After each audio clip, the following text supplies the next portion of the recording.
independent and public K through 12 schooling, community mental health centers, teachers, police, and parents. And he will tell you about the ways in which he implements his research. And after you hear him, you will understand, after you hear all of them, you will understand why they are the recipients of impressive and substantial grants. Dr. Margaret Beale Spencer has done and continues to do impressive and esoteric research. Her theories provide an identity-focused cultural ecological perspective, and it serves as the foundation for her gender, culture, and context acknowledging for developmental race and ethnicity-sensitive research emphasis. All of these scholars will bring you important perspectives. They will bring you valuable information. For those of you who have already toured the Legacy Museum, you know that one of EJI's objectives is to establish the connectivity between slavery and mass incarceration, with lynching, among other things, being the middle component. So I hope that I am accurately analogizing that nexus in what I am about to say. Think of Dr. Gilliam's research as slavery. Think of Dr. Stevenson's research as lynching. And analytically, think of Dr. Spencer's research as mass incarceration. The how and the why. Certainly, criminal justice reform is a commanding imperative in our lives, but so too is education. No one can deny the nexus among the three. So I invite your attention to a most enlightening panel. Thank you for being with us this week and today.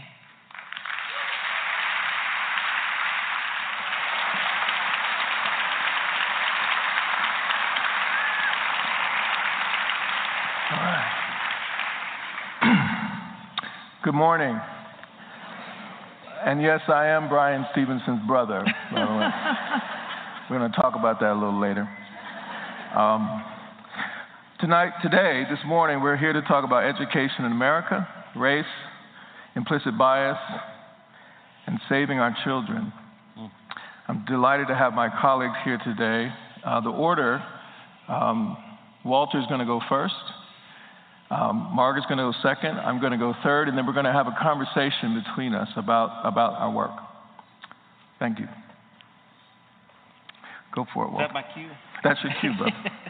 Thank you so much. It's such a pleasure to be here among all of you, among dear friends and colleagues and collaborators in this important work that we're doing regarding our children and how our children experience the world around them. I'm going to start off by telling you about a story. This is a story about a little girl. Her name is Jaisha, and this was in St. Petersburg, Florida, in the year 2005. And she was having a rough day that day when she went to school. She was having some things that were concerning her, and she was wearing one of those expressions on her face. Tell me if you've seen this before. It's somewhere halfway between I'm going to cry and I'm going to be angry and look angry so I don't cry. You ever seen that expression before out of a young child, 4 or 5 years old? So she's 5 years old. She's in kindergarten, and she had that expression on her face. And she was in the principal's office.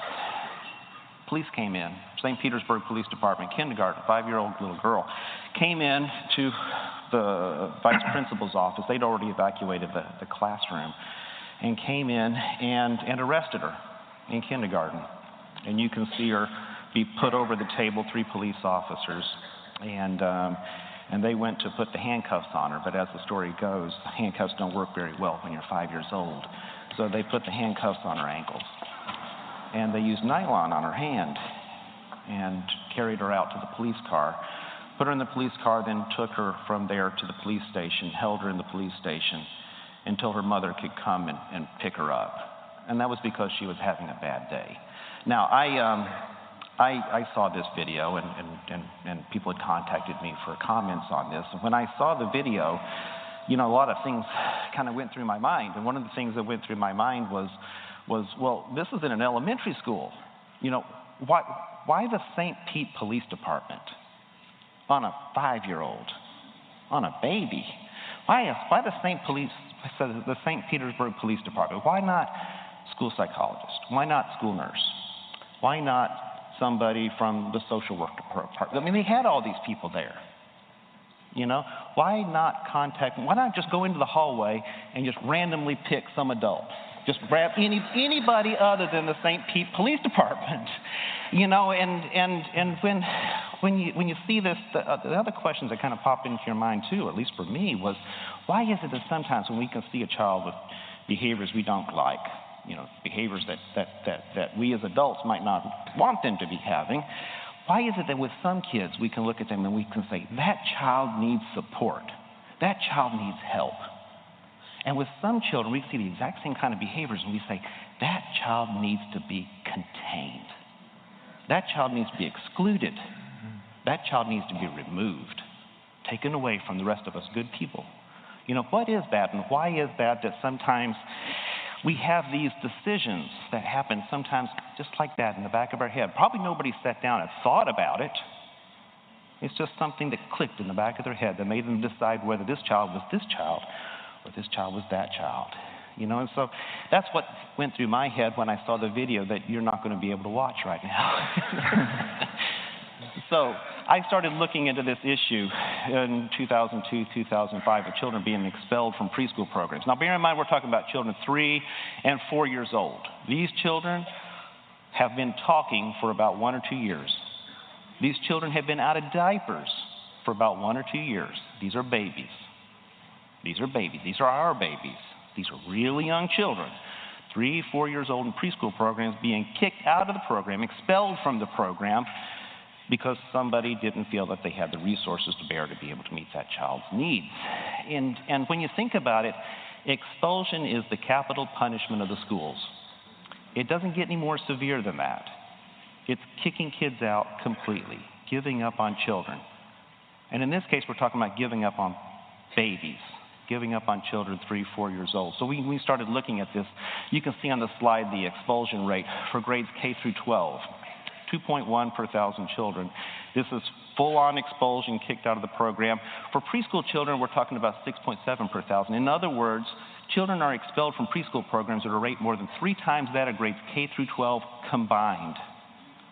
And then when you look at child care programs, it's more than 13 times the rate of grades K through 12 combined. That's a lot of kids. And we can look at this data in a lot of ways. We can look at it this way, too. Here's the pre-K expulsion rate, the rate at which children are being kicked out of preschool programs. This is the rate at which children are kicked out of grades K through 12.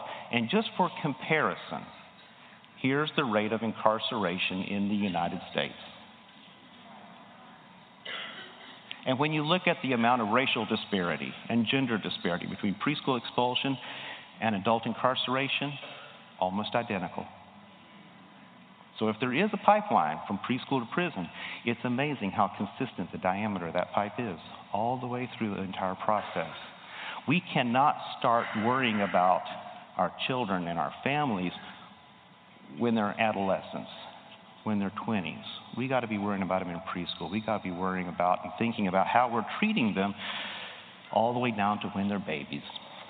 So when I started looking, when I started looking at things that predict this, what accounts for, whether a program is more likely to be kicking a child out of the program? We see things like, the number of children per adult.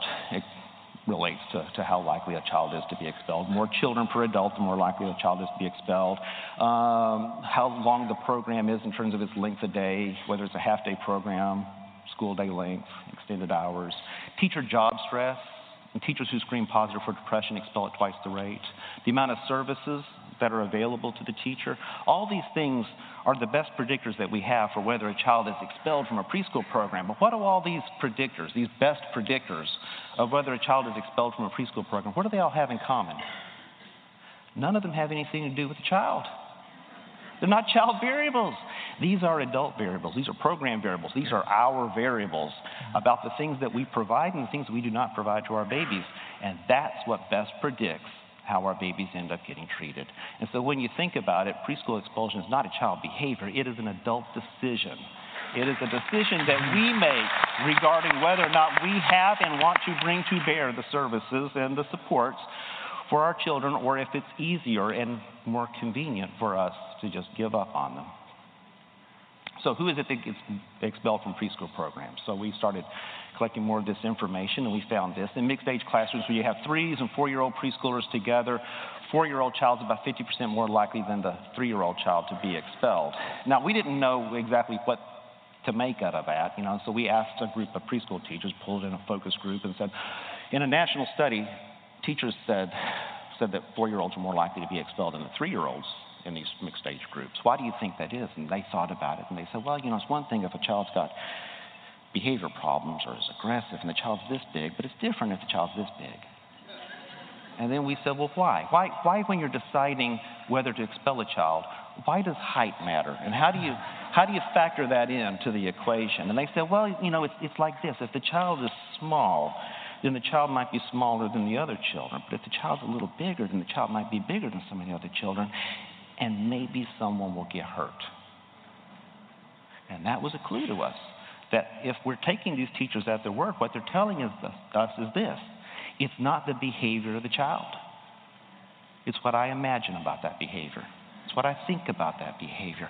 It's all kinds of other things that pop into our head, and that's when it really dawned on us that this is not really about children's behaviors. This is about the things that go into adults' minds when they look at kids, when they look at our children. Black preschoolers expelled twice the rate of white preschoolers. Boys more than 4 times the rate of girls. And so when you think about it, there's really 3 B's of expulsion risk in preschool. You have big, black, and boy. And the more of those that exist within a single child, the greater the likelihood that that child is to be expelled, to be kicked out, to be excluded, to be told not to come back. And I've heard preschool expulsion be described in a lot of different ways. I was giving a talk to a group of preschool teachers, and one of them said, well, I don't really like it when you call it expulsion. And I thought to myself, well, I don't really like it when you do it.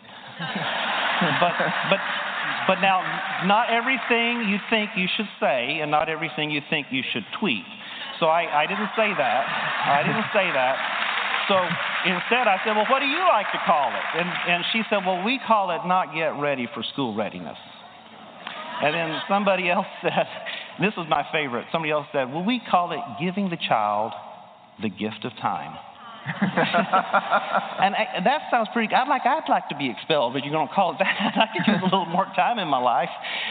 So anyway, no matter what you call it, it's still kicking babies out. Still kicking babies out of preschool. So we started doing this work, and I got contacted by a member of the Congressional Black Caucus, a member of the House Education Committee named Danny Davis. Mr. Davis contacted us because he was concerned about this issue and the disproportionality of race in terms of gender and everything, and challenged us to look at race and gender combined. He had a deputy chief of staff at that time, still does, named Jill Hunter Williams, who used to be an early childhood mental health consultant for Head Start, working on his staff.